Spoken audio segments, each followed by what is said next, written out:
Yan, kinakasa na natin ang ating mga C-par leads para sa ating yero. So kung mapapansin niyo, medyo masikip at magandang spacing ng bawat isa.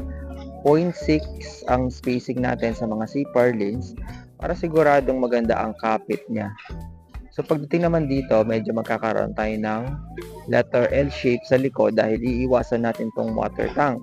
Pero dun sa linya nito, maglalagay tayo ng gutter para itapon ng gutter dun sa downspout natin going sa nearest sa sewer line natin.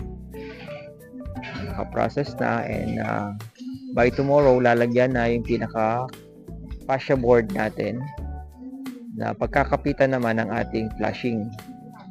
So yan sila. Ang ginamit natin na bakal dito ay C-par lanes na 2x3.